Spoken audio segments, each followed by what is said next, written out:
November 12, 1942, San Francisco Bay. As the newly welded hull of the SS Robert E. Peary glided along the launch rails, German naval logic began to crumble. 2 years earlier, in Berlin, General Alfred Jodl had stated with conviction, "The Americans are a nation without military tradition or maritime discipline. They will never reach the pace necessary to sustain their convoys." That phrase echoed among Kriegsmarine admirals as U-boats hunted freely in the Atlantic, sinking Allied merchant ships at a rate that no shipyard in the world could keep up with. But that certainty was about to be demolished, not by an admiral, nor by a naval engineer, but by a civilian businessman who had never built a single ship. His name, Henry J. Kaiser. Your weapon, electric welding. His idea, to manufacture ships as if they were automobiles. This is the story of how the Axis's technical hubris collided with an improvised industrial revolution and lost. How a trick assembly challenged centuries of naval tradition and made giant vessels appear in days, not months. A war of numbers, steel, and time. And a brutal answer to the question the Germans never knew they were asking. But before we dive into the details, there's one statistic that defines this whole story. In 1941, traditional shipyards took 230 days to complete a single freighter. 3 years later, an American civilian would deliver a complete ship in just 4 days. While German U-boats sank vessels at an average of 2 a day, America began to launch 3. An entire system was quietly reinvented, and no one on the other side noticed until it was too late. If you value real stories, serious research, and the power of facts, consider subscribing and liking. This helps the channel continue to reveal the stories that changed the war and the world.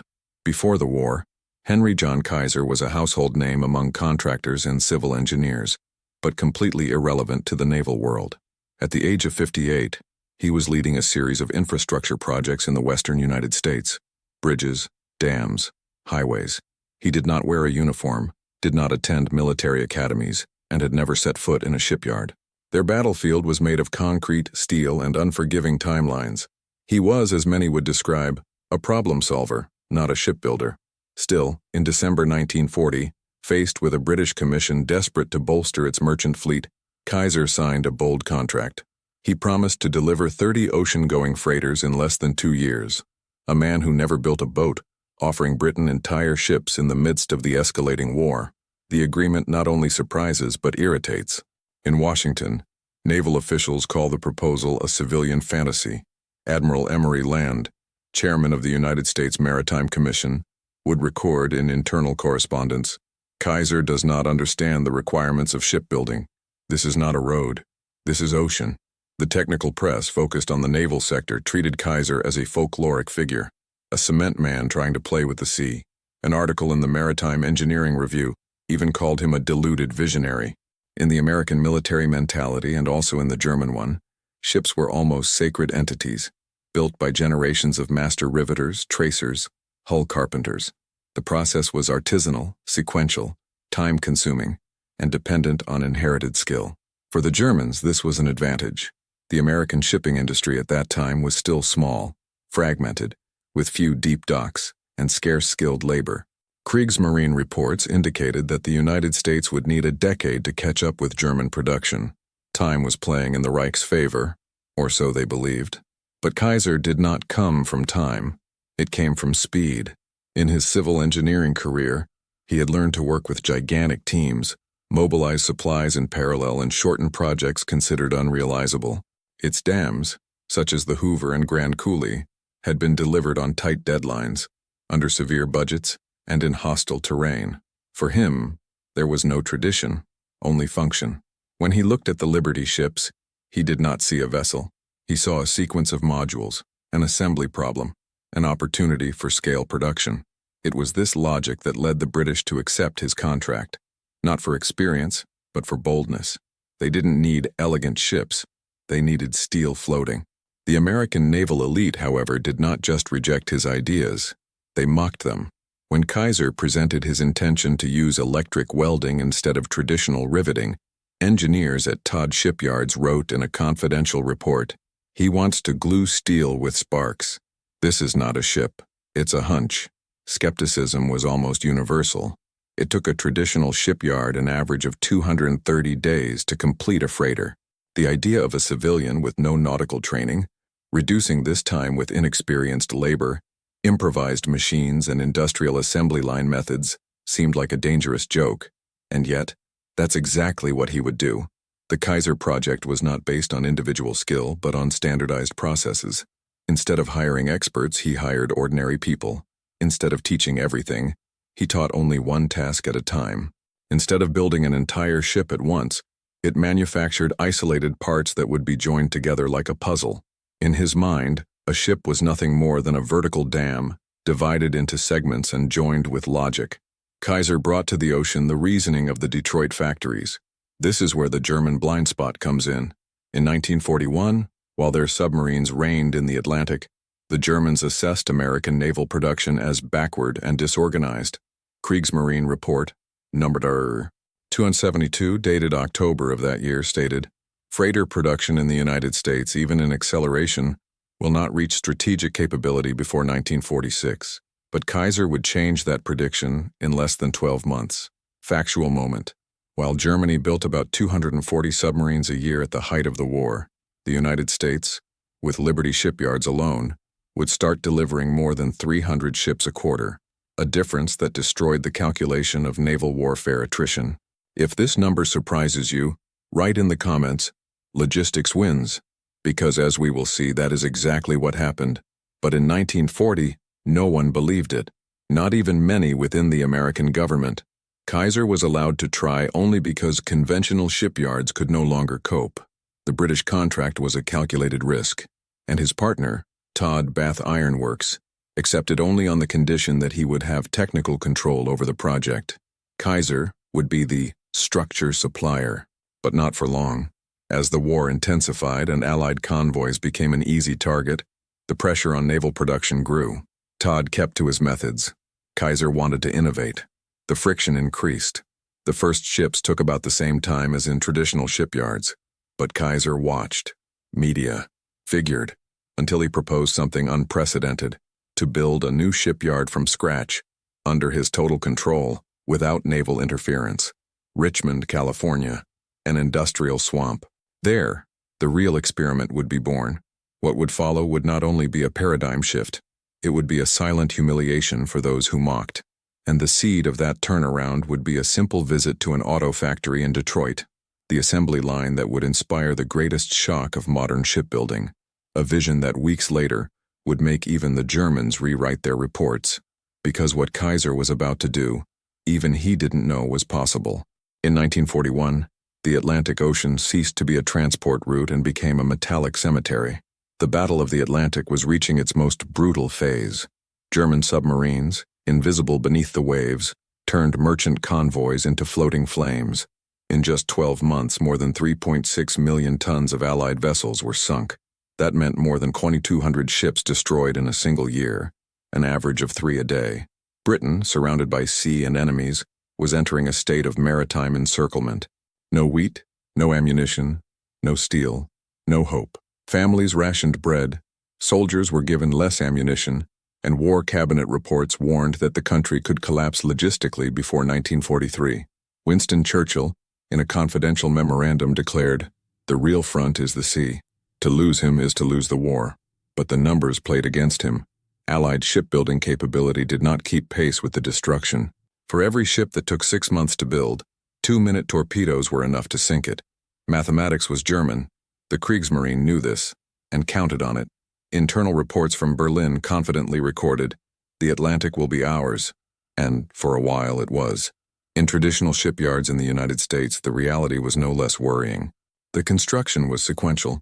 The keel was raised, the sides were raised, the deck was assembled, and finally the engines, cables, and propellers were installed.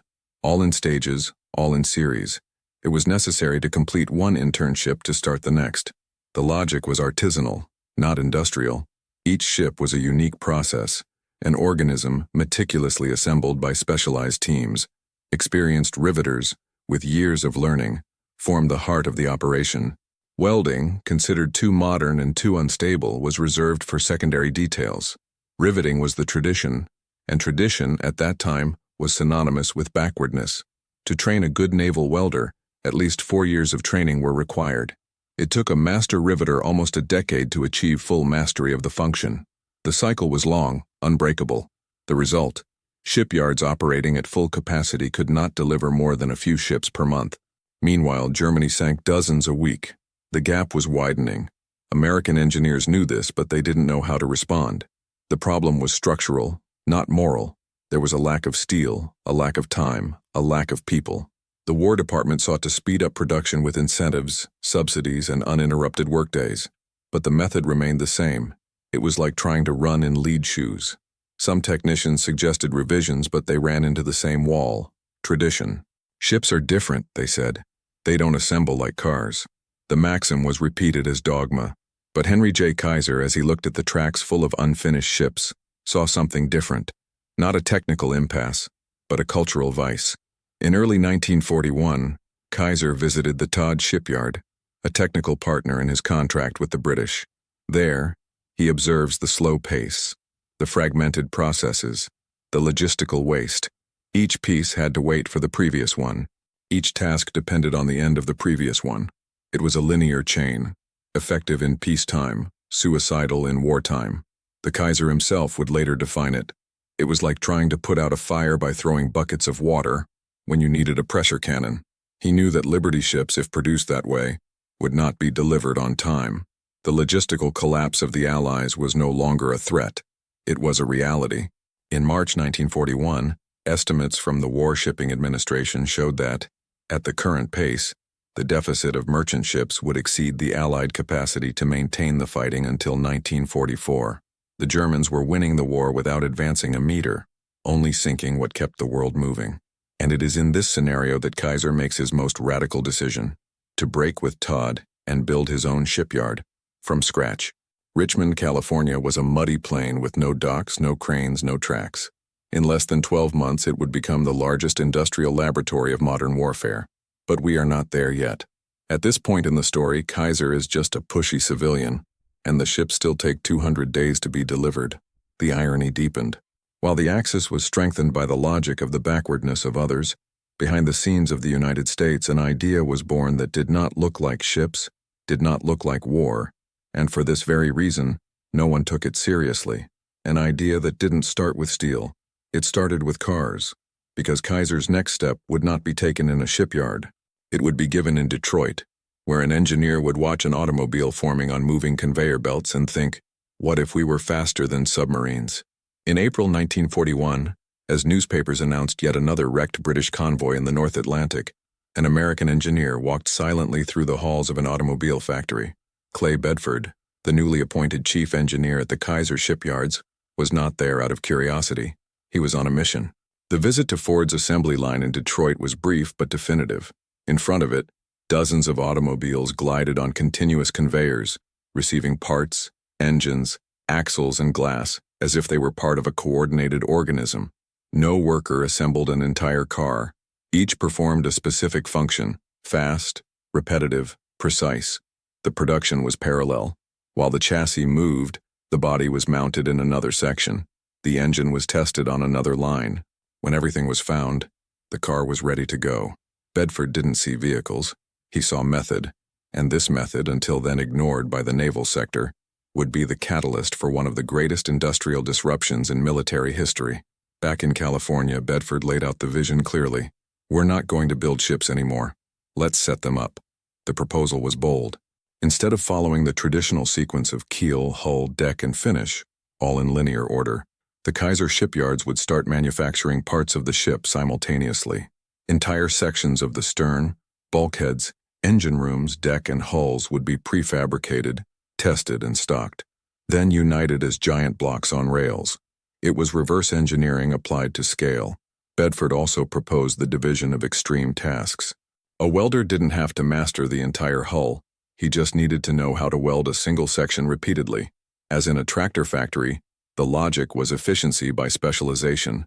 When the plan reached the desk of traditional naval engineers, the reaction was immediate: derision. Todd Shipyard's internal report, dated June 1941, describes the proposal as an insult to the dignity of shipbuilding. The National Shipbuilding Association even published a memo calling the approach incompatible with maritime requirements for structural integrity. It was the old world against the new, a world based on master craftsmen, shipyard tradition, and craft hierarchy, versus a factory where a trained peasant could operate an 80-ton crane in 2 weeks. But Bedford and Kaiser did not back down.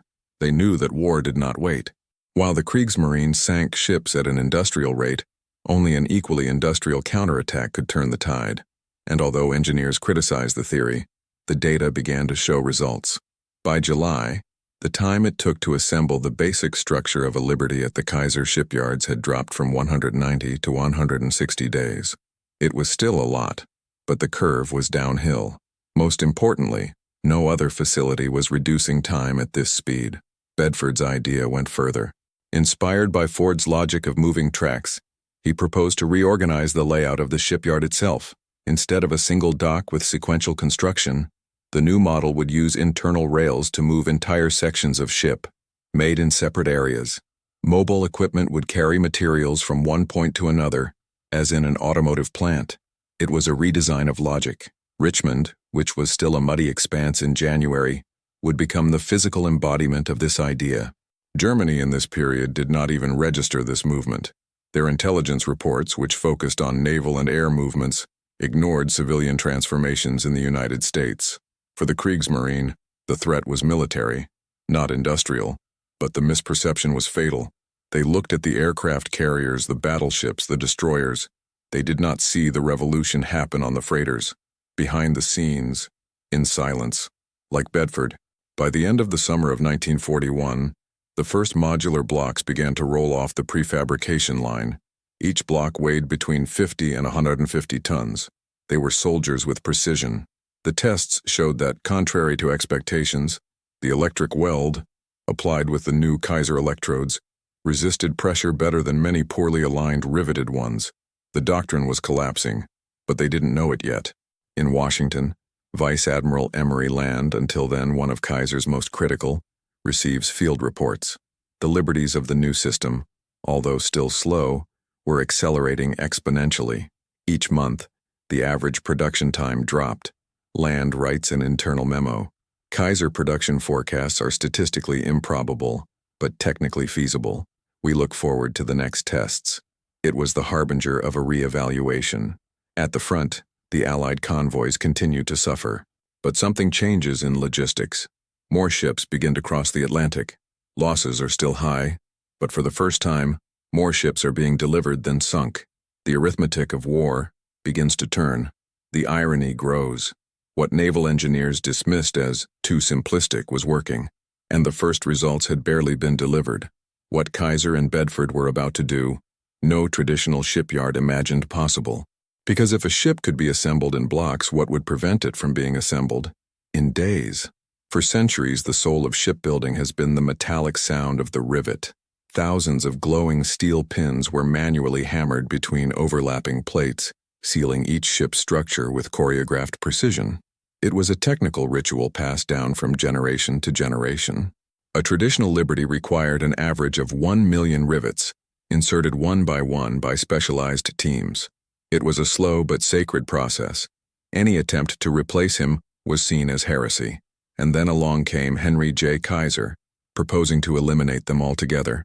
In its place, electric welding, an industrial technique, cheaper, faster, and above all, mechanizable. For the naval elite, the idea was absurd. Welding was still considered experimental in large floating structures. The British Royal Navy itself prohibited the use of welds on the hulls of warships, due to the risk of catastrophic failures under pressure. But Kaiser saw the issue from another angle.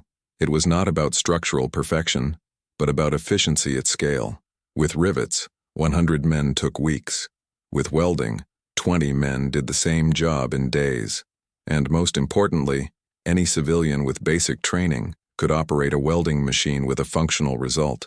The naval elite saw risk, Kaiser via opportunity. The clash was immediate. In 1941, the welding proposal was taken to the United States Maritime Commission. Vice Admiral Emory Land, skeptical, authorized restricted testing. The first prototypes had problems: structural cracks, melting bubbles, weak points under impact. Traditional engineers celebrated, but Kaiser did not back down. I knew that the problem wasn't the technique, it was the process. He invested in new welding standards, standardized the angles, calibrated the electrodes, hired civilian metallurgists. The technique was refined in weeks, and the results changed everything. The next tests passed, the hooves resisted, the time difference was brutal, and production started to turn. The irony of this story is that the solution was in front of them. Electric welding, already used in the construction of oil pipelines and bridges, was only ignored by the conservatism of the naval sector. Tradition cost time, and time cost lives. If you're enjoying unraveling how simple solutions rewrote the course of the war, show your support. Like and subscribe so we can continue to bring you detailed and documented content like this. With the official approval of the welding, Kaiser shipyards gained autonomy to accelerate. Instead of wasting hours heating and hammering rivets, workers now cast plates with electric arcs in minutes. The process was straightforward, clean, and above all, replicable. Riveting required almost artistic coordination between workers. Welding required technique, focus, and repetition. It was the ideal setting for mass production, and it allowed the use of unskilled labor, which would open a new front of social rupture. But that's a story for the next chapter. In 1942, the Kriegsmarine report still ignored this advance. German intelligence, focused on military ships and strike capability, did not realize that the Liberties were being quietly rebuilt, with soldering, in series. The numbers were starting to climb, and the first Liberty soldiers didn't just sail, they survived torpedoes and crossed the Atlantic. An internal note from the Naval High Command, declassified decades later, records the surprise. Reports indicate American cargo ships being produced with unorthodox methods. Speed of delivery considered impossible. A new strategic assessment is recommended. But when that warning came, the system was already operating at full throttle. In the yards of Richmond, welding became the heart of a new factory logic. Each section of the ship was welded in parallel, tested, and then hoisted by colossal cranes to be attached to the assembly. The ship, once a one-off work, was now a set of modules. The change was more than technical, it was philosophical. The shipbuilding industry ceased to be art and became repetitive engineering. In 3 months, the construction time fell from 197 days to 128. In 6 months, it dropped to 70. Traditional shipyards watched in silence, and Admiral Land, who had previously doubted it, now recommended that all contracts adopt immediate welding. The dogma of rivets had been defeated, but the biggest transformation was yet to come, because now, with welding mastered, Kaiser was ready to break another frontier, to replace the specialists with ordinary civilians, and to prove that in the middle of the war, it was possible to build a ship with farmers, housewives, and trained workers in 2 weeks. What Kaiser erected in Richmond on California's Industrial Bay looked like no known naval shipyard. There, where there was once swamp and compacted sand, 4 shipbuilding units emerged with a structure that resembled a tractor factory more than an ocean-going vessel site. What to the trained eye seemed disorder, to Kaiser was distributed precision. Instead of a single building axis where everything happened in sequence, Richmond was divided into modular zones. Each zone is a productive island. Instead of a linear process, Kaiser created a network interconnected by heavy-duty transport rails, mobile cranes, and custom-built forklifts. The logic was simple. Keep each team focused on just one step, repeat that step until exhaustion, and move the finished modules to the final assembly point. The sum of that was speed, but at first glance it seemed like chaos. When Navy engineers and representatives of traditional shipyards visited the site in mid-1942, they were perplexed. The layout was inefficient, according to naval parameters. Too many cranes, too much spacing between areas, routes that crossed each other. Everything went against the classic manuals. An internal report from the Newport News shipyard called Kaiser's project a technical mistake of industrial proportions. But in the next paragraph, in smaller print, the same report made a cautious admission. Despite the apparent engineering flaws, productivity indicators are above the national average. It was the beginning of a new doctrine, forced by results, not arguments. Each shipyard in Richmond could work with up to 5 ships simultaneously. The secret was in the prefabrication. Hull, engine room, superstructure, compartments, all assembled in isolated sections and then transported to the main docks. This allowed hundreds of tasks to be executed at the same time, without depending on the completion of the previous step. It was the collapse of sequential logic. Shipbuilding ceased to be a process and became a system. And once again, the numbers proved Kaiser right. In January 1942, the average construction time for a Liberty was 136 days. In Richmond, it dropped to 86. 3 months later, it was already at 62. Kaiser's shipyards, treated with technical contempt at the start of the project, were now producing ships 50% faster than the best shipyards in the country, and they were just getting started. The Navy, pressured by the shortage of freighters in the Pacific, began transferring contracts to Richmond en masse. Confidence in the great naval houses gave way to the raw efficiency of the civilian factory. The success of Kaiser's model was not only in technique, but in philosophy. He did not believe in elite engineers nor in necessary time. He believed in radical simplification and scale. Their shipyards operated 24/7. Total artificial lighting, internal cafeterias, dormitories nearby, own transportation system. Richmond wasn't just a construction site. It was a working-class town with its own time zone, and every decision was made to serve the timer. The internal motto, if it doesn't accelerate, it delays.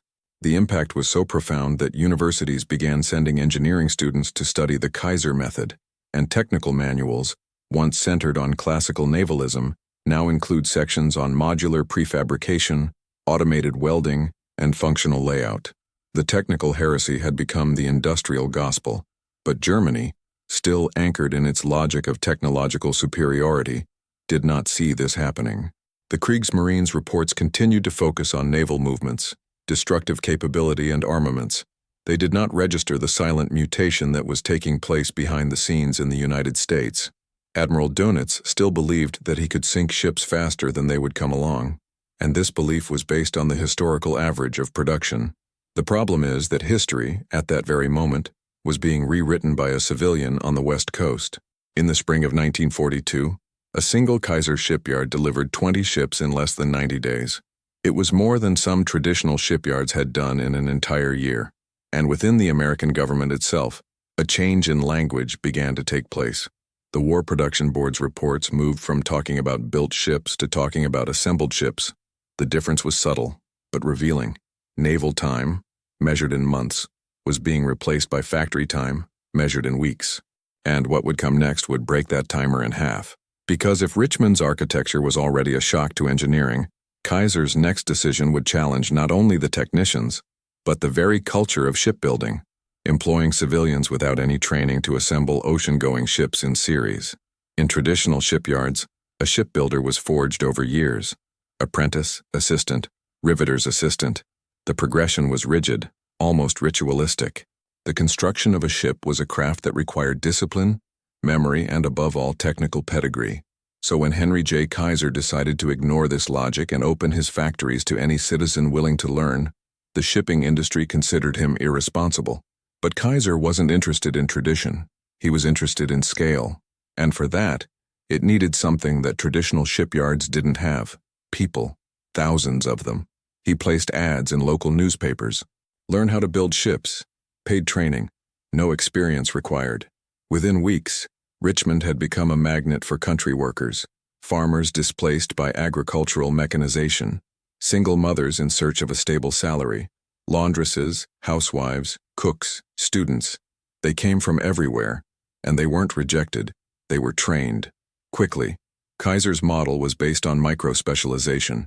A woman welded only vertical seams. One man applied only the weld seals to the center blocks. Another worker took care only of fitting curved plates. Complete mastery of shipbuilding was unnecessary. What mattered was to do a single task well, and quickly, repeated thousands of times. In less than 2 months, Kaiser has built a workforce that no one expected. Of the 98,000 people who would pass through Richmond shipyards, nearly 25% were women. Most had never worked outside the home. Thousands were African Americans, hailing from the segregated South, now operating cranes, welding structures, and supervising lines. The shipyard turned into a forced integration factory. For the shipbuilding industry, it was a disruption. For Kaiser, it was just efficiency. In one of his internal memos, he wrote, "War waits for no pedigree. Wait for delivery." This invisible workforce would become the backbone of the largest naval production in history. They were not engineers, nor sailors. They were ordinary civilians. But under the logic of mass production, ordinary civilians have become precise cogs in a monumental cog.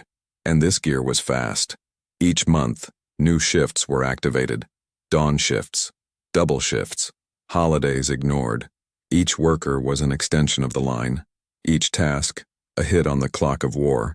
The Germans, on the other hand, had no way of conceiving of this kind of productive force. The logic of his war machine was based on technical excellence, discipline of office, and hierarchical control.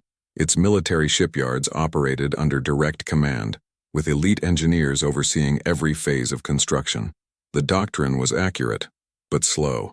When intelligence reports began to indicate that American production included civilians with no technical background, the German response was one of contempt.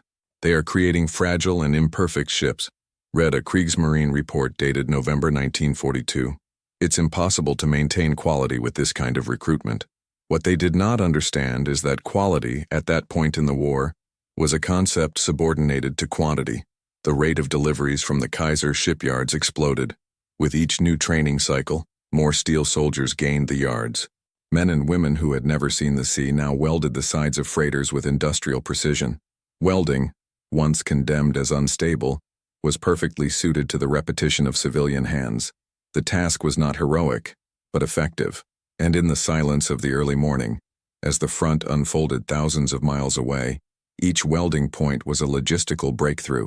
In a letter sent by a merchant marine captain in January 1943, it reads, "Our ships are coming. They have less elegant lines, but they don't sink. And they arrive. For the first time we have more steel coming than going." That was the measure of success. Not the beauty of the hull, but its presence in the destination. Liberty ships were not designed to last. They were designed to deliver. And for every ton delivered, a trench was supplied, a city was sustained, a battle was possible. In Richmond, the productivity charts rose like rockets. The average construction time fell below 40 days. The shipyard's record, unofficial, was for a ship built in less than 5 days, from the keel to the water, a feat that seemed like legend until it was repeated. And with that, Kaiser's shipyards have surpassed fiction. Germany still calculated the limits of American industry based on pre-war parameters. They didn't know that these parameters had been destroyed by civilians who learned to assemble a ship as if it were an automobile. And yet the biggest surprise would come from the very center of this revolution, because in the middle of the courtyard, between cranes and welding sparks, a symbolic figure would emerge. A woman, short, with glasses, with the sleeves folded up to the elbow.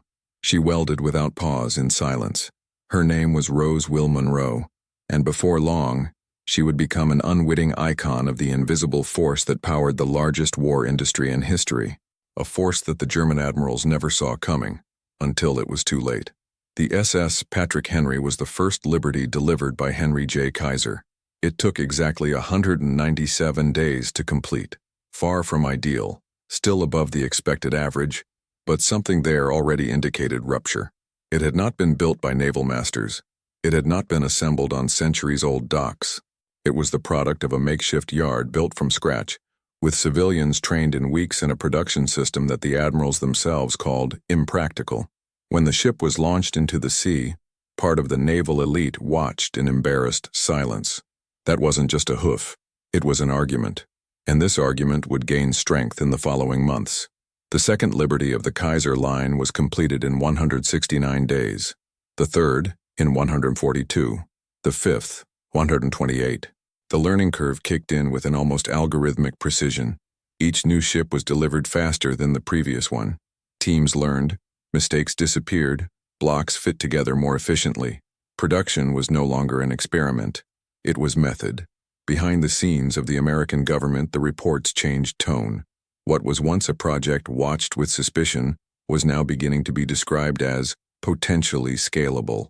The War Production Board increased contracts for Richmond. In Washington, the White House requested a technical visit to the Kaiser shipyards.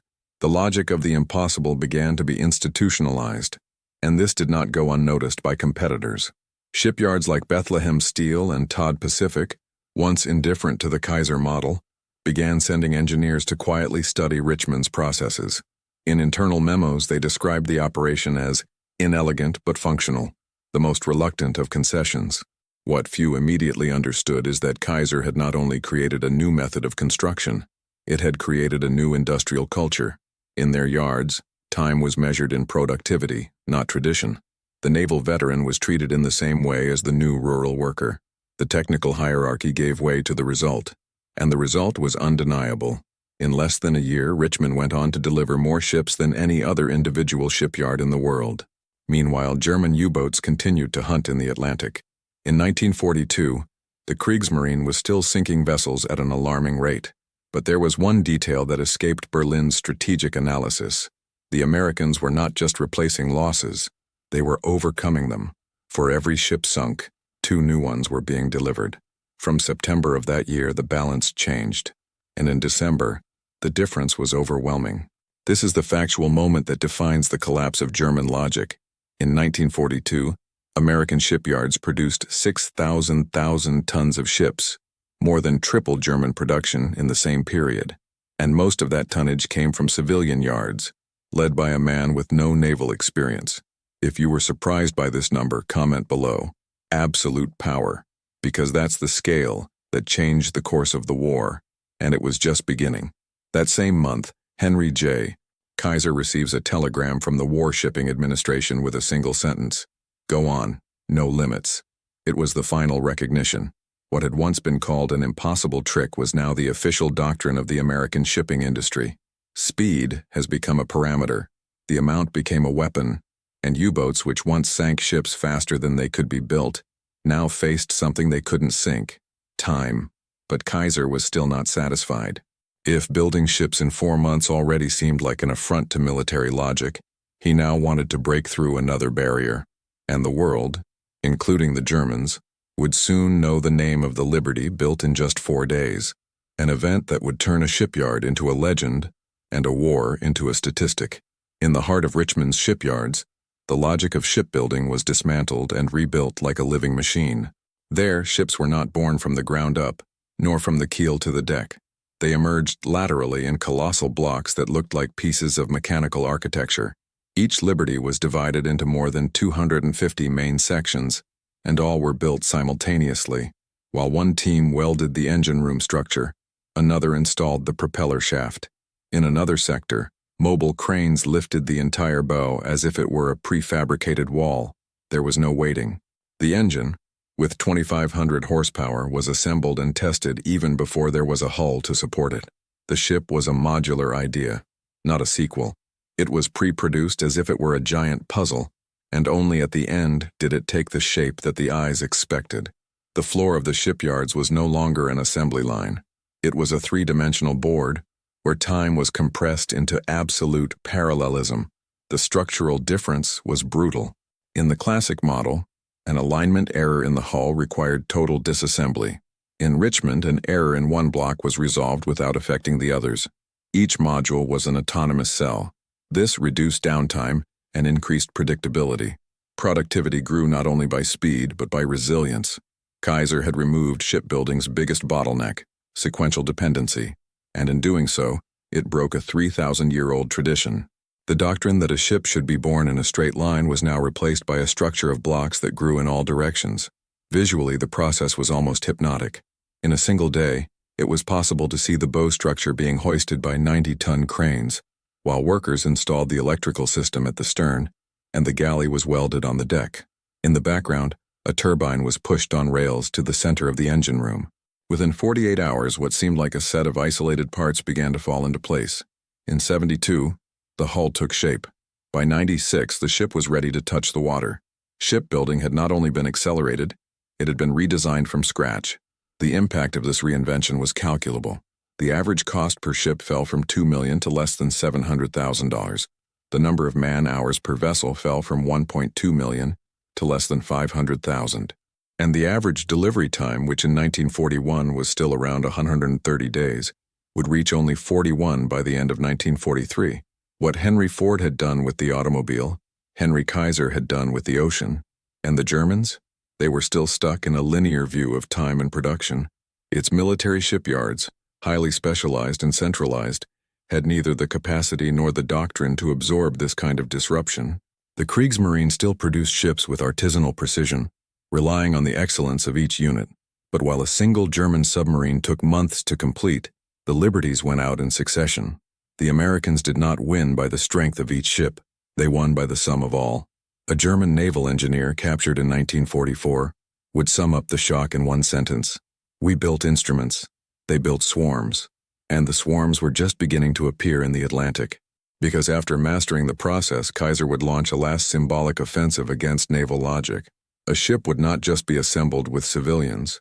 It would be released in record time, in front of the cameras, for the whole world to see. A Liberty mounted, welded, and delivered in just 4 days. From the first block to baptism, the operation was being prepared, and the world was about to witness what the Germans considered technically impossible: a civilian shipyard breaking the war clock. At dawn on November 8, 1942, the industrial silence was broken by the rhythmic sound of the welds lighting up. At midnight, a team of 1-200 workers deployed at their posts at the Kaiser shipyard in Richmond. At that moment, they were not just building a ship. They were trying to break the impossible. The project was the SS Robert E. Peary, a Liberty like so many others, but with one essential difference: its stopwatch. The goal was to assemble it, from start to finish, in less than 10 days. A goal that, until that moment, not even the optimists considered feasible. And that was precisely why Kaiser accepted. Because once again, it wasn't just about speed. It was about proving a point. And the point was that the impossible was no longer a limit. It was just the next target. The competition had come about almost by accident. With shipyards in Richmond and Portland operating at full cadence, engineers began comparing internal metrics. How many days per ship? How many man-hours? What is the shortest launch time since the keel was founded? From metrics came bets. And betting, a formal challenge. Clay Bedford, Kaiser's chief engineer, proposed to the Warshipping Administration something that sounded more like a provocation than a promise: to deliver a complete ship in less than 10 days. Vice Admiral Emery Land, who 2 years earlier had scoffed at Kaiser's ideas, responded on one condition: if I can, I want to see it with my own eyes. The stage was set. The planning took weeks. Each block of the ship was prefabricated to a tolerance of millimeters. The engine room sections were tested separately. The valves, plumbing, electrical network, everything was inspected before touching the hull. Even the fuel was positioned in advance. But what made this feat even more ambitious was the absolute schedule: 24 hours a day without breaks and a relay system with 3 full shifts. There would be no ceremony, no speeches. Time was the only enemy. And everyone there knew that if they succeeded, the impact would not just be internal, it would be geopolitical.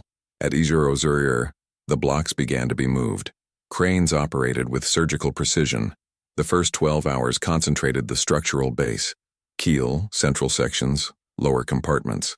On the second day, the pipes and the superstructure came.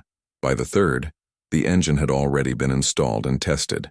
What normally took 50 days was being compressed into 72 hours. The eyes of the country turned to Richmond. The press sent photographers, the government sent auditors. Even British emissaries came to watch, incredulous, and the world began to wait for the result. By the 5th day, the hull was complete. By the 6th, the cockpit already had instruments. On the 7th, the float test began, and in the 9th, the impossible came close to reality. At 4 p.m. on the 10th day, November 9th, SS Robert E. Peary was officially completed.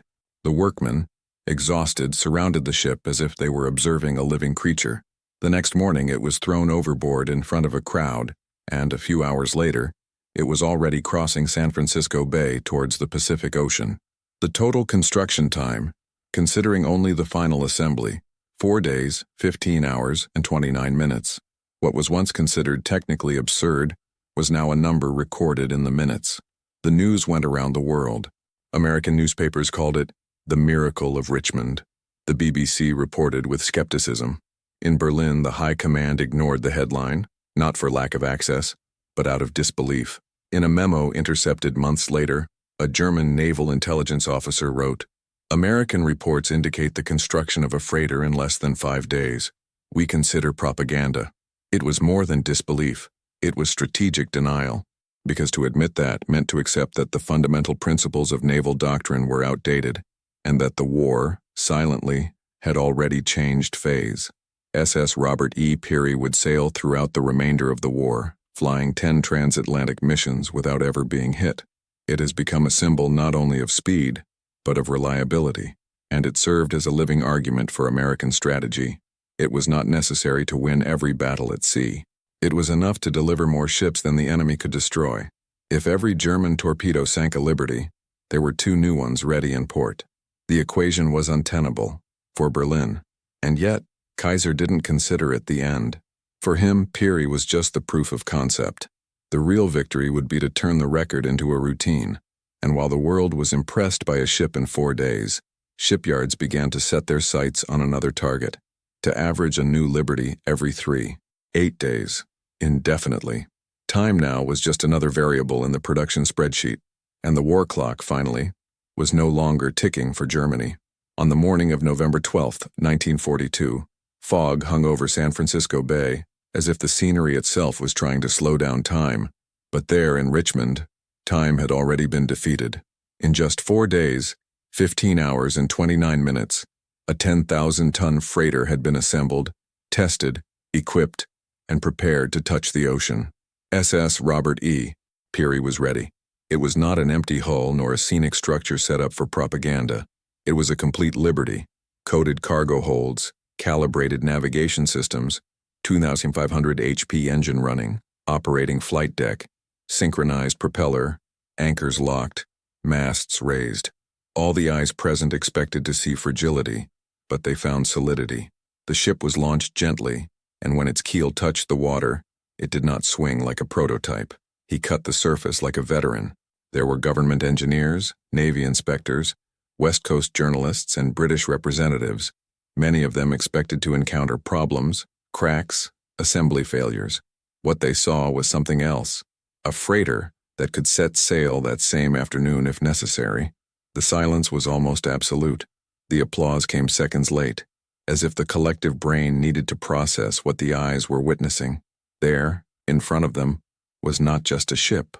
It was the material denial of everything they had learned about shipbuilding. The American press recorded the feat as an unprecedented feat. Newsweek printed on its cover the image of the Peary with the caption, "The ship that beat time." President Roosevelt, upon receiving the official report, remarked with a suppressed smile, "Kaiser has won another battle that the generals did not see coming." The War Department, until then skeptical of the viability of civilian industrial methods, issued a statement redefining the parameters for shipyard contracts. The Kaiser model would become not only accepted, but demanded. In Richmond, the impact was physical. The workers, many of them with no previous experience in the industry, watched the launch as if it were the conclusion of a ritual. They were housewives, migrants, production soldiers. They saw his work touch the water in record time and float. That was not just a technical triumph.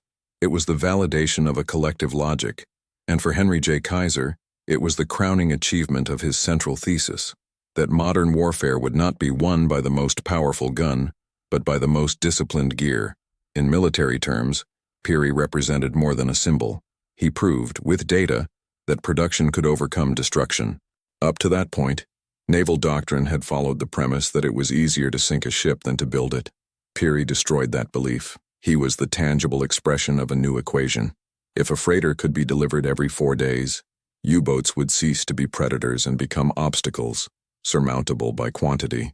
The British Admiralty, upon receiving the full technical report of the launch, maintained a formal tone. But among Her Majesty's naval engineers, there was discomfort. A confidential Royal Navy document dated November 20, 1942 acknowledged, "If the Kaiserian production rate is maintained, the relevance of the classic shipyards will be surpassed in less than a year." It was the first admission that tradition no longer kept pace with need. And on the German side, naval intelligence intercepted reports and headlines, but filtered them out of disbelief. A Kriegsmarine document, recovered post-war, contained notes in the margin, Allied propaganda. Ship built in 4 days? Impossible. Structurally unfeasible. Even in the face of the facts, technical arrogance prevented the updating of the doctrine. They still believed that it took 230 days to manufacture a freighter. because that was the time it took them themselves. The mistake was in the premise. War, for Germany, was still artisanal. For the USA, it was already industrial, and more than industrial, it was replicable, because Peary was not an isolated miracle. It was the first piece of a continuous series. The following month, 2 new ships were launched less than 7 days apart. In January, production stabilized at 1 Liberty every 3.8 days. Kaiser turned the record into routine. Mass production became naval doctrine, and naval doctrine has become a statistic. Beginning in March 1943, the curve of the Battle of the Atlantic would begin to reverse, and the German machine, so precise in its conception, would have no answer to an enemy that kept coming. But the real humiliation for traditional logic would come not from the sea, nor from the assembly line. It would come from where the Germans least expected it, from the Liberty themselves. Because despite being called disposable ships, they would begin to show a resilience that contradicted their fame. Ships made to last 5 years would cruise decades, and some, ironically, would survive the Kriegsmarine itself. The release of the SS Robert E. Peary didn't just make headlines, it became doctrine. Days after the feat, the War Production Department ordered technical delegations from the largest shipyards on the East Coast to be sent to Richmond. The mood was ambiguous. Technical curiosity mixed with institutional discomfort. For the first time since the conflict began, century-old shipyards like Newport News and Bath Iron Works, symbols of American naval engineering, would send their engineers to learn from a civilian.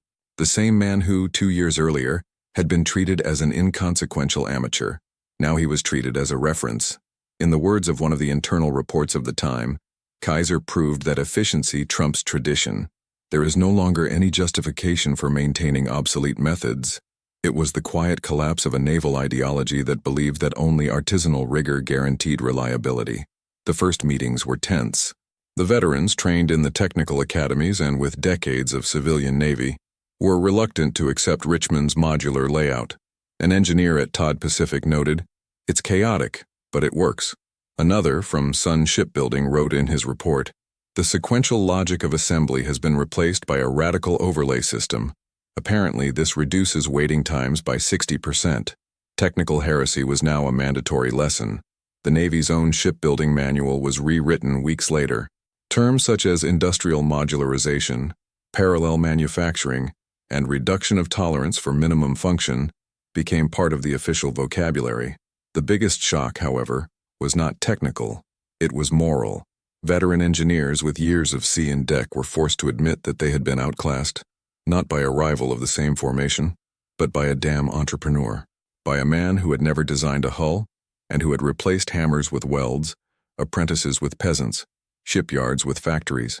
An internal U.S. Navy report, dated January 1943, contained a startling passage. The Kaiser method exposed our mistaken belief that industrial efficiency was incompatible with naval safety. It was more than a technical review. It was a surrender. But if the Americans were learning, the Germans kept denying it. In Berlin, intercepted reports about the production of the Liberties were still classified as propaganda exaggeration.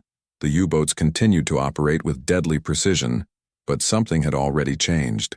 The proportion of ships sunk per month fell for the first time in February 1943, and American production that same month reached a peak of 1 Liberty every 3.6 days. The Kriegsmarine, while efficient, could not keep up with this progression. And even then, officers still believed that the quality of their ships was a strategic advantage, a fatal mistake. This is the factual moment that marks the turning of the tide. Between 1941 and 1943, the United States built more than 2,700 Liberty ships, the equivalent of 30 million tons of payload. In the same period, Germany built fewer than 300 operational submarines. If you were surprised by this difference, comment below. Logistics wins. Because that's exactly what happened. The doctrine of perfection has given way to the doctrine of production. In Richmond, you didn't build for glory. It was built to deliver, to keep trains fueled, to replace losses before they accumulated.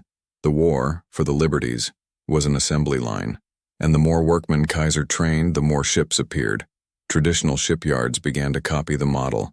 Modular production has become state policy, and the concept of good enough to cross the Atlantic replaced the idea that every ship should be a masterpiece.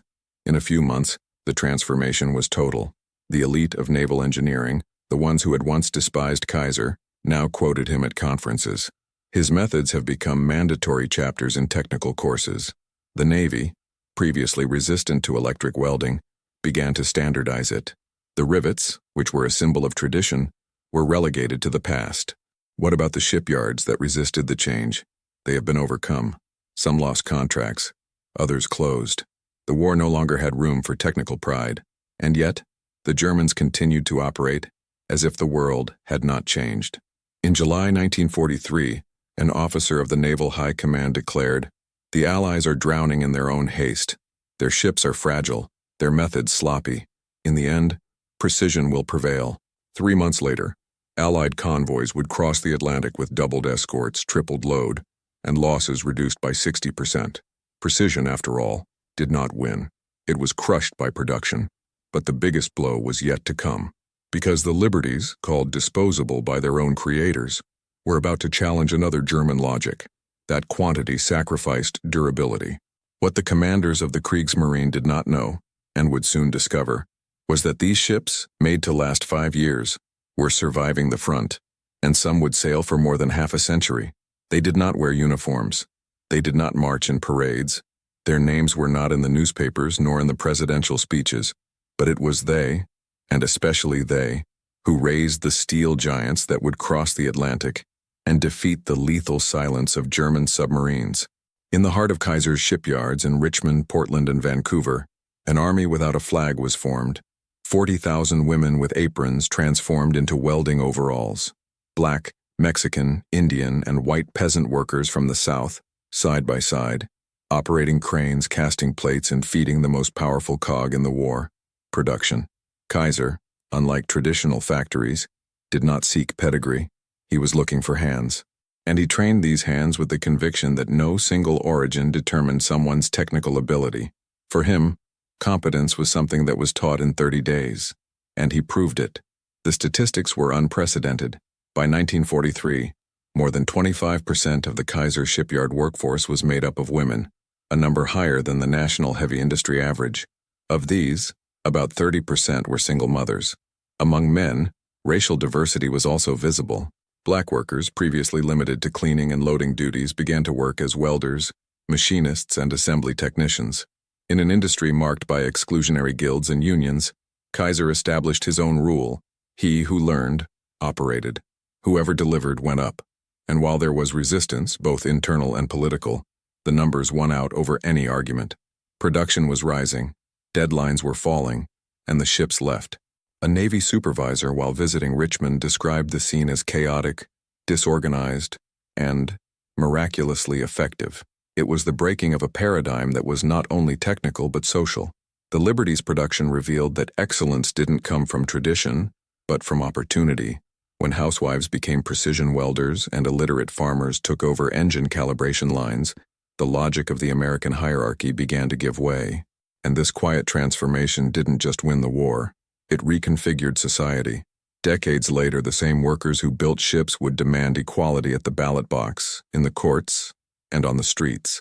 Each Liberty ship invisibly bore the traces of this revolution: sheets welded by female hands, pipes installed by black arms, electrical systems connected by Mexican immigrants who have recently graduated from emergency technical courses. What the Germans called flimsy ships were actually floating monuments of American popular resilience. There was no romantic glory. There was sweat, repetition, and pragmatism. And that, in the end, proved to be more effective than any strategic plan meticulously drawn up by officials in Berlin. More than that, the workers began to dispute not only against the Axis, but against time.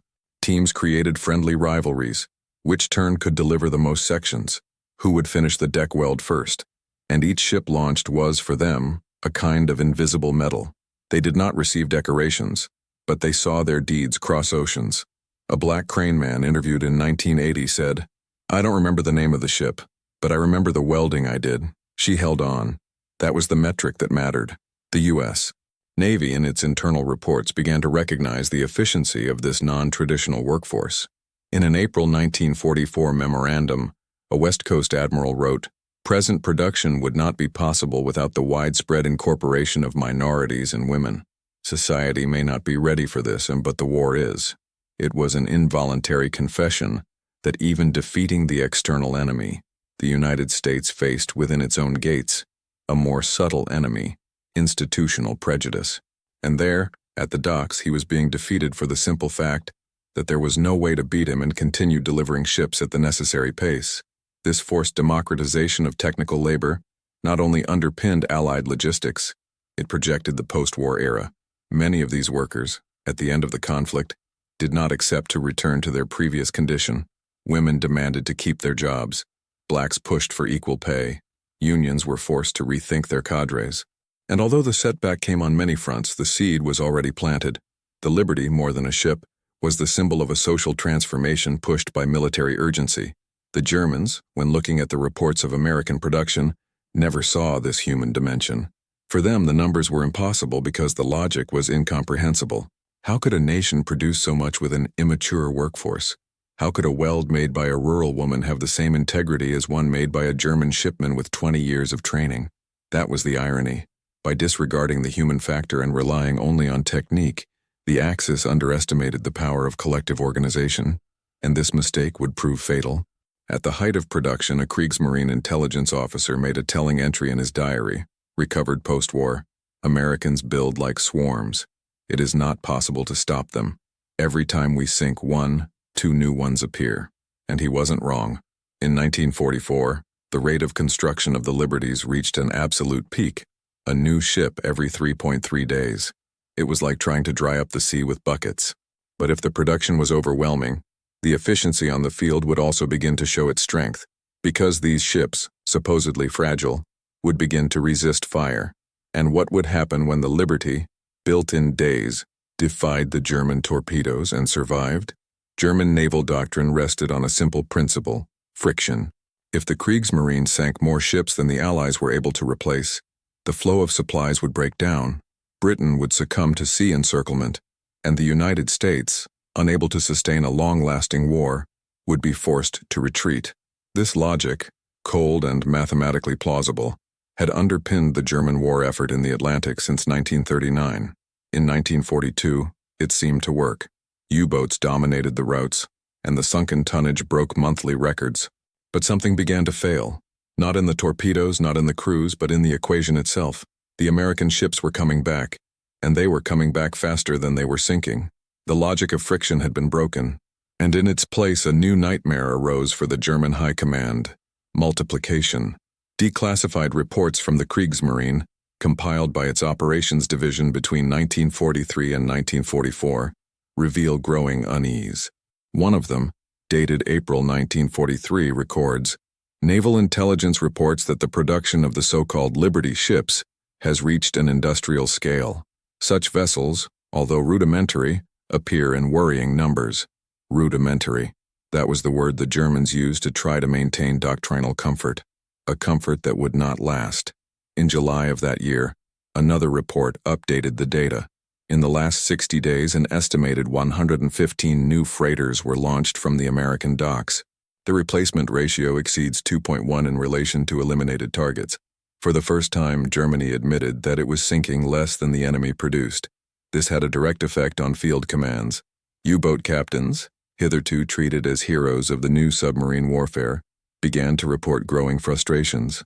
A logbook rescued from U-440 reveals, "We sank 2 freighters this week. The radio reports that 4 have been released. We're trying to stem a tide with a harpoon." The metaphor, unintentional, exposed Germany's strategic tragedy. Its best men were fighting a replacement machine they had never thought possible. And it wasn't just about quantity. The efficiency of the Allied convoys improved every week. Patrol aviation expanded its coverage. Escort cruisers doubled in number. And the Liberty, although easy targets at first, began to be modified with defensive armaments, better armor in critical areas, and tactical training for evasion. A German intelligence report classified the new convoys as steel boxes protected by iron swarms. The hunt, once lucrative, became suicidal. The psychological impact was devastating. Admiral Karl Dönitz himself, commander of the German U-boat force, wrote in an internal memorandum of December 1943, "Submarine warfare has been overtaken by an enemy who prefers to manufacture ships rather than destroy ours. It was the confession of a doctrinal collapse. War, for Germany, was an art of precision. For the United States, a science of repetition. And science, at that moment, won. If the numbers are still not enough, one fact crystallizes the reversal of forces. In 1942, U-boats sank more than 8 million gross tons of Allied ships. By 1944, that number had dropped to less than 1.5 million. In the same year, the Americans launched more than 3,000 new ships. The proportion was no longer military. It was geometric. With each torpedo fired, 3 ships left the shipyards. If this statistic surprises you, comment below. Absolute power. Because that's what Kaiser's shipyards delivered. In the corridors of the Naval High Command, the war strategy began to be hastily reformulated. It was no longer enough to sink. Production had to be prevented. It was considered to sabotage factories, launch air offensives on the West Coast shipyards, infiltrate spies. None of these initiatives were viable. The United States had built not only ships, but a logistical wall that the Reich could no longer reach. The war, hitherto fought on visible fronts, was now decided behind the scenes of steel, between anonymous welds and silent assembly lines. The German Navy, trained for surgical precision, found itself caught up in a numbers game. Every victory at sea was nullified before the wreckage sank. And meanwhile, the pressure was mounting on other fronts. North Africa, the Pacific, Italy. The nightmare was real, and its origin was not on the battlefield. It was in the yards of Kaiser, where housewives and rural mechanics produced more destruction than any Allied bomber. Because what sank U-boats wasn't just the torpedo. It was the fact that the sunken ship had already been replaced. But the Liberties would not only be replaceable, they would prove durable, and soon some of them would do the unthinkable, face direct attacks, and survive. With the victory consolidated and the world trying to comprehend the extent of the destruction it had just witnessed, the constant roar from the docks of Richmond, Portland, and Vancouver finally ceased. Henry Kaiser's shipyards, once symphonies of sparks, steel, and sweat, were demobilized. Its cranes, which had lifted more than 1,500 ships, now rested quietly under the California sun. But what Kaiser built was not limited to the tonnage thrown overboard. He had modified the very concept of naval production, and this change, while invisible on the surface, would continue to sail for generations. Welding, once considered risky, has become the new standard. Modular prefabrication, once a technical heresy, has become an academic methodology. And what the Germans derided as paper ships became the doctrinal basis of Japanese industrial reconstruction, Korean naval rise, and the world's future automated shipyards. In the immediate post-war period, the Liberties were retired, sold, converted. Some became training ships, others, floating warehouses. Many have been recycled to form drilling rigs, mobile docks, and even housing structures. But the most curious thing is that its technical anatomy, independent blocks, parallel assembly, micro-specialized operation, has reappeared, disguised, on the assembly lines of other industries, aviation, civil construction, infrastructure. Kaiser didn't just build ships, he embarked on a thought, and this thinking has crossed oceans, borders, and decades. The U.S. Navy, even after reducing its fleet, kept dozens of Liberties in reserve until the 1970s. It was a silent acknowledgement that those ships built to last 5 years had outlived time itself.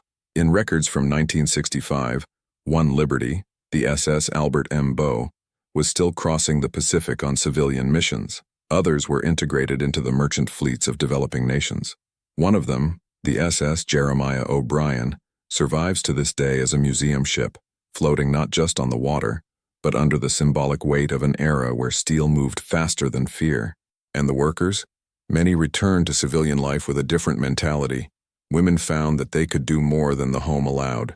Blacks, who dominated technical functions under war pressure, began to demand space in the post-war period. The change that began in the shipyards has seeped into the suburbs, the factories, the courts, and the ballot box. Kaiser, who built infrastructure, also helped build a new consciousness, and that was perhaps his most enduring achievement. Internationally, the defeated nations studied the American miracle not as a military defeat, but as an engineering lesson. Devastated Japan sent civil engineers to understand how the Liberties had been produced so quickly. South Korea, in the following decades, based its shipyards on models derived from Richmond. What the Axis tried to destroy, the post-war world chose to copy. The irony of this story is that the solution was always in sight: rethinking time. Kaiser understood that the battlefield was not the ocean but the factory, that the hero of the war did not wear a uniform. He wore welding gloves, and that the victory did not come from old textbooks, but from the courage to ask, what if we do it differently? If you're enjoying unraveling these facts and value the behind-the-scenes story, show your support. Like this video and subscribe so we can continue to bring you in-depth content about the invisible gears of war. But the Liberty story doesn't end in steel, because to understand their full impact, you have to see where else they've come. And soon, even space, yes, space, would feel the echo of Henry Kaiser. In the end, the war is not won by bravery alone, nor by strategy, nor even by tactical superiority. It is won by permanence, by the ability to be present day after day, while the enemy exhausts himself trying to prevent the inevitable, and the Liberty's numbers speak to this brutal permanence. Between 1941 and 1945, the United States built exactly 2,710 Liberty ships. This means, on average, more than one ship every 2 days. At the height of production, that number dropped to one ship every 42 hours. By comparison, German shipyards managed to produce just over 1,150 U-boats in the same period. Many of them never returned from their first mission. The cost per unit fell by 30% over the course of the program. And while Germany sank ships at a cost of millions of Reichsmarks per torpedo and crew, the United States launched freighters for a fraction, with cranes, welders, and stopwatches. These ships carried more than 75% of all war cargo sent from America to Europe and the Pacific. There were more than 200 million tons of fuel, weapons, vehicles, supplies, and troops. They were the ones who ensured that the Sherman tanks crossed the English Channel, that the P-51 Mustang planes would receive spare parts, that the division stationed in England would not starve. An average Liberty, with its 5 holds and 10,000-ton capacity, could carry enough to supply an entire room for a week. And when it was sunk, which occurred with less than 8% of the fleet, another one was already being launched. Contrary to the initial belief that they were fragile, disposable, or technically inferior, the Liberties proved resilient.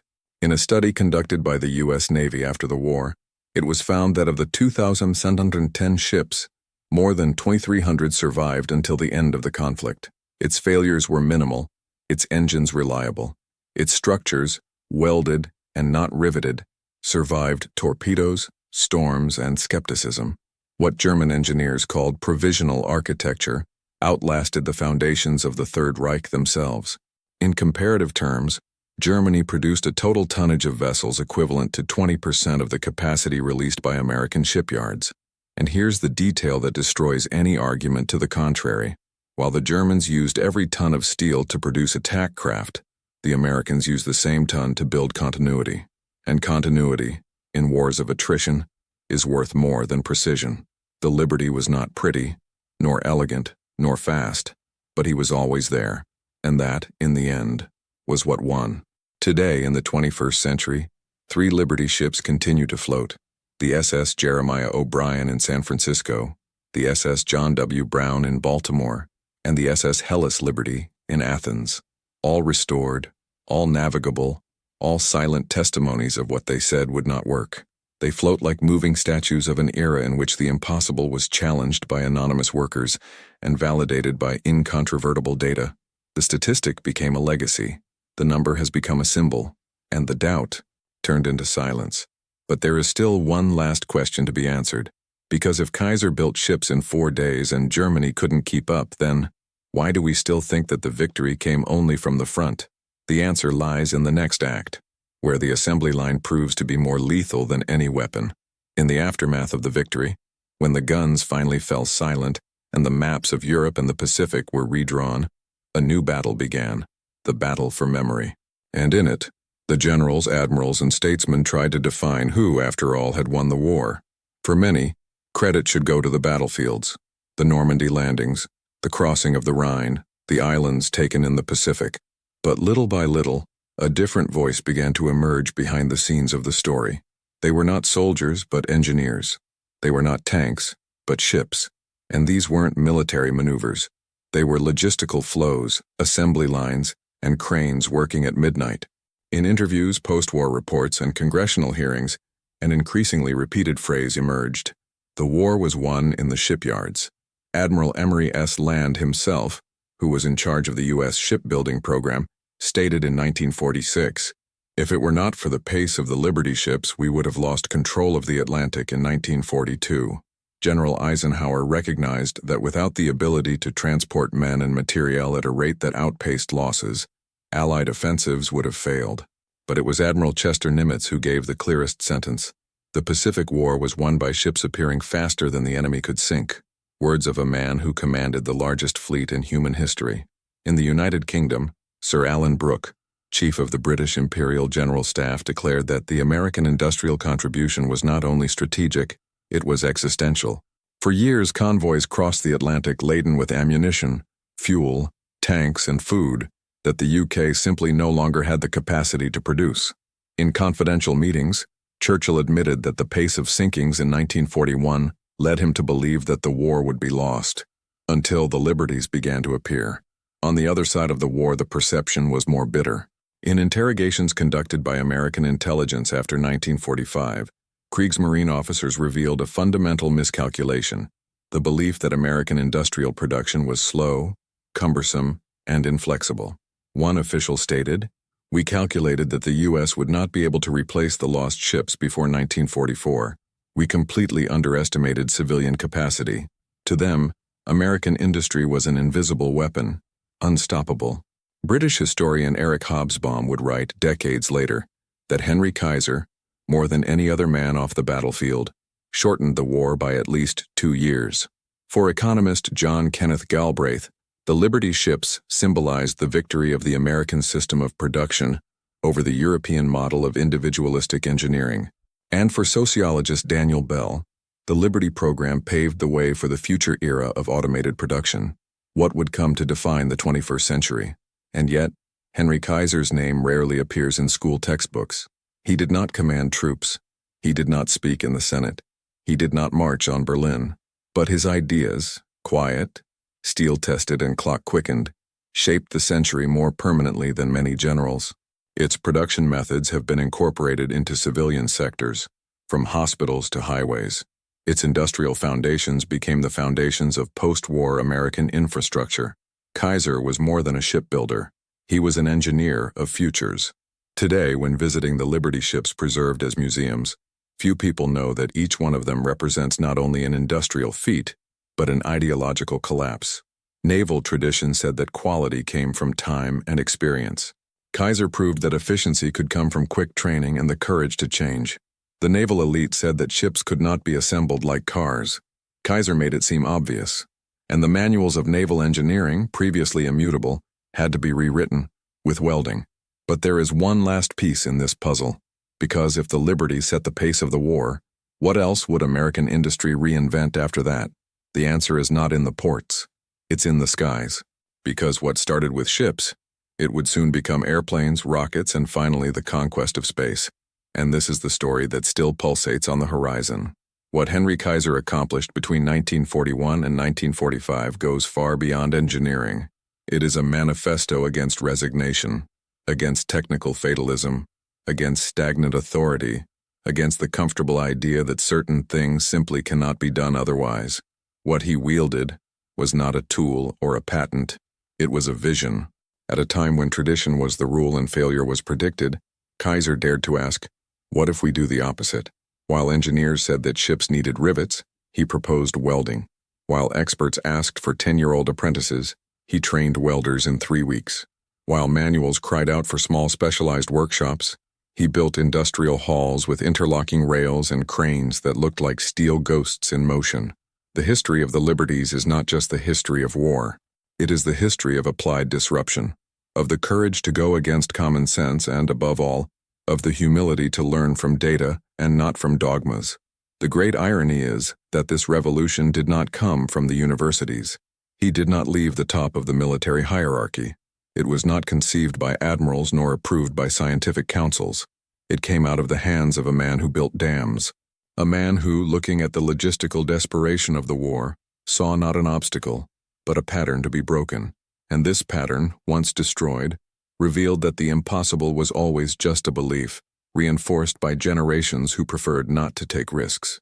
Kaiser took a chance, and in doing so, he taught that innovation does not depend on permission, that the new does not need a pedigree, and that the best response to arrogance is surrender. During the war, Germany had one doctrine: defeat the enemy before he organized, strike fast, sink fast, break the chain before it closed. But Kaiser didn't have to win battles. I just needed to keep the pace. And this rhythm won over the torpedo. Fear overcame. He overcame the doubt. Time has won.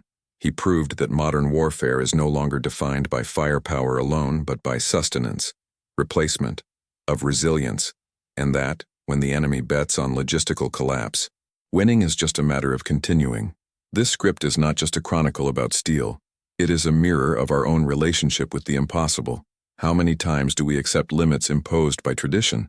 How many ideas die not by failures, but by mockery? Kaiser was not the most prepared, he was the most willing. And that was enough to turn the curve of a global war. A war where the true hero wielded a spreadsheet, a stopwatch, and an unshakable belief that he could do better. And he did. But there is still one last reflection. Because if Kaiser won with ideas, what happens when the world forgets the origin of those victories? The answer lies in the next part, where numbers, steel, and history meet their final verdict. In the end, German doctrine collapsed not in the face of a new tank, nor because of a secret weapon, but because it underestimated the production capacity of a people who did not accept losing. The Kriegsmarine miscalculated. He bet that he could sink ships faster than the Allies could build them. But when the liberties began to emerge every 4 days, like discrete behemoths of steel, that logic turned to ashes. The collapse was not just naval, it was ideological. Submarines have become irrelevant. The tactic was crushed by scale. The strategy was undone by spreadsheets. And in the end, the German conviction that the war was won with precision was drowned out by sheer volume. Because ultimately the Allies didn't just replace their ships, they multiplied them. They did not respond to the attack with resistance. They responded abundantly. The great lesson of World War II is not only in the maps, but in the warehouses. It was logistics that determined the scope of the battles. It was the chronometer of the factories, not the compass of the armies, that dictated the pace of victory. And above all, it was the contempt for the conventional, the courage to attempt the unthinkable, that turned the scales of history. Kaiser's victory was not just industrial, it was philosophical, because it proved that efficiency can be more lethal than power, that simplicity can defeat sophistication, and that time, when well used, is the most absolute weapon of war. And as General Alfred Jodl, head of the High Command of the German Armed Forces, admitted in 1946, "We have been defeated by a nation that has turned factories into arsenals, workers into soldiers, and every bolt into a bullet. We were defeated by trucks, ships, and watches." If you value research and historical truth, leave your like and subscribe. This helps to keep this work of investigation and memory alive. And comment. What was the most shocking data for you in this video? Ring the bell, because the next historical event could be even more devastating than that. Don't go away yet. Listen to the next true story that will appear on the screen. Always remember, logistics determines strategy. Watch the next video here on the channel with another incredible story.